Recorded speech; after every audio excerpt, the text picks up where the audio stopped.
ಅಂತಾರಾಷ್ಟ್ರೀಯ ಜಲಪ್ರದೇಶದಲ್ಲಿ ನಡೆದ ಅತ್ಯಂತ ರೋಮಾಂಚಕ ರಕ್ಷಣಾ ಕಾರ್ಯಾಚರಣೆಯಲ್ಲಿ ಭಾರತೀಯ ಮೂಲದ ಇಂಜಿನಿಯರ್ ಒಬ್ಬರು ಜಾಗತಿಕ ಮಟ್ಟದಲ್ಲಿ ಗಮನ ಸೆಳೆದಿದ್ದಾರೆ. ಹಾರ್ಮುಜ್ ಜಲಸಂಧಿಯಲ್ಲಿ ಅಪಘಾತಕ್ಕೀಡಾಗಿದ್ದ ಅಮೆರಿಕ ಸೇನೆಯ ಪೈಲಟ್ಗಳನ್ನು ರಕ್ಷಿಸಿದ ಡ್ರೋನ್ ಬೋಟ್ ಕಾರ್ಯಾಚರಣೆ ಅನೇಕರ ಗಮನ ಸೆಳೆದಿದೆ. ಈ ವೇಳೆ ಭಾರತ ಮೂಲದವರಾದ ವಿಭನ್ ಅಲ್ಟೇಕರ್ ಅವರ ಹೆಸರು ಮುನ್ನೆಲೆಗೆ ಬಂದಿದೆ.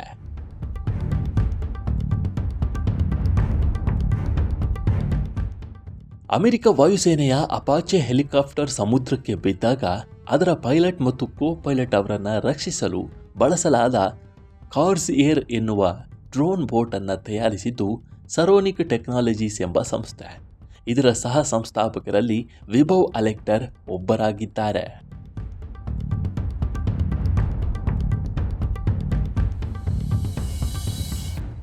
ಮಧ್ಯಪ್ರಾಚ್ಯದ ಅತ್ಯಂತ ಸೂಕ್ಷ್ಮ ಮತ್ತು ಉದ್ವಿಗ್ನ ವಲಯವಾದ ಹಾರ್ಮುಜ್ ಜಲಸಂಧಿಯ ಸಮುದ್ರ ಭಾಗದಲ್ಲಿ ಅಮೆರಿಕದ ಮಿಲಿಟರಿ ವಿಮಾನವೊಂದು ಪತನಗೊಂಡಿತ್ತು. ಇರಾನ್ ದಾಳಿಯಿಂದ ಹೆಲಿಕಾಪ್ಟರ್ ಪತನಗೊಂಡಿತ್ತು ಎಂದು ಕೆಲ ವರದಿಗಳು ಹೇಳಿದರೆ, ಕಾಪ್ಟರ್ನ ತಾಂತ್ರಿಕ ದೋಷದಿಂದ ಕುಸಿದಿದೆ ಅಂತ ಇನ್ನೂ ಕೆಲ ವರದಿಗಳು ಹೇಳ್ತಿವೆ. ಆದರೆ ಪತನಗೊಂಡ ಈ ಹೆಲಿಕಾಪ್ಟರ್ನಲ್ಲಿದ್ದ ಪೈಲಟ್ಗಳು ತುರ್ತಾಗಿ ಸಮುದ್ರಕ್ಕೆ ಜಿಗಿದಿದ್ರು. ಬಹಳ ಅಪಾಯಕಾರಿ ಪರಿಸ್ಥಿತಿಯಲ್ಲಿ ಇದ್ದ ಹಿನ್ನೆಲೆಯಲ್ಲಿ ಪತನಗೊಂಡ ಹೆಲಿಕಾಪ್ಟರ್ನ ರಕ್ಷಣೆಗೆ ಮಾನವ ಚಾಲಿತ ಹಡಗು ಅಥವಾ ಕಾಪ್ಟರ್ ಗಳಿಸುವುದು ಕಷ್ಟ ಸಾಧ್ಯವಿತ್ತು.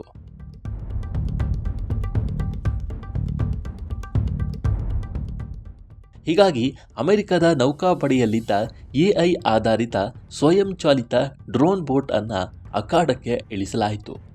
ದೂರದಿಂದಲೇ ವ್ಯಕ್ತಿಗಳು ಈ ಬೋಟನ್ನು ಆಪರೇಟ್ ಮಾಡಬಹುದು. ಹೆಲಿಕಾಪ್ಟರ್ನ ಪೈಲಟ್ಗಳು ಬಿದ್ದಿರುವ ಸ್ಥಳದನ್ನು ಗುರುತಿಸಿ ಅವರನ್ನು ರಕ್ಷಿಸಲು ಈ ಡ್ರೋನ್ ಬೋಟ್ನ ಪಾತ್ರ ಬಹಳ ಮಹತ್ವದ್ದು. ಈ ಅತ್ಯಾಧುನಿಕ ರೋಬೋಟಿಕ್ ಮತ್ತು ಸ್ವಯಂಚಾಲಿತ ಡ್ರೋನ್ ಬೋಟ್ನ ತಾಂತ್ರಿಕ ವಿನ್ಯಾಸ ಹಾಗೂ ಸಾಫ್ಟ್ವೇರ್ ಅಭಿವೃದ್ಧಿಯ ಹಿಂದೆ ಇರೋದು ಭಾರತೀಯ ಮೂಲದ ಪ್ರತಿಭೆ ವಿಭವ್ ಅಲ್ಟೇಕರ್.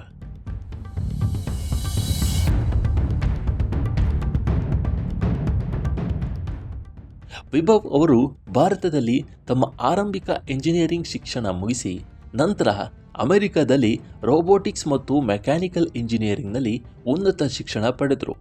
ಪ್ರಸ್ತುತ ಅವರು ಅಮೆರಿಕದ ಪ್ರಮುಖ ಕಡಲ ತಂತ್ರಜ್ಞಾನ ಮತ್ತು ರಕ್ಷಣಾ ವಲಯದ ಸ್ಟಾರ್ಟ್ಅಪ್ ಸಂಸ್ಥೆಯಾದ ಸಾರೋನಿಕ್ ಟೆಕ್ನಾಲಜೀಸ್ನಲ್ಲಿ CTO ಆಗಿ ಕಾರ್ಯನಿರ್ವಹಿಸ್ತಾ ಇದ್ದಾರೆ.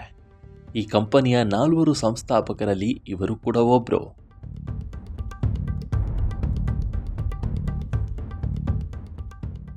ಕಂಪನಿಯು ನೀರಿನ ಮೇಲೆ ಮತ್ತು ನೀರಿನ ಆಳದಲ್ಲಿ ಎರಡೂ ಕಡೆ ಚಲಿಸಬಲ್ಲ ವಿಶ್ವದ ಮೊದಲ ಸ್ವಯಂಚಾಲಿತ ನೌಕೆಗಳನ್ನು ತಯಾರಿಸಲು ಪ್ರಸಿದ್ಧಿಯಾಗಿದೆ. ಈ ವಿಡಿಯೋ ನಿಮಗೆ ಇಷ್ಟವಾಗಿದ್ದರೆ ಲೈಕ್ ಮಾಡಿ, ಶೇರ್ ಮಾಡಿ ಮತ್ತು ನಮ್ಮ NCIB ಚಾನಲನ್ನು ಈ ಕೂಡಲೇ ಸಬ್ಸ್ಕ್ರೈಬ್ ಮಾಡಿ. ಮುಂದಿನ ವಿಡಿಯೋದಲ್ಲಿ ಸಿಗೋಣ.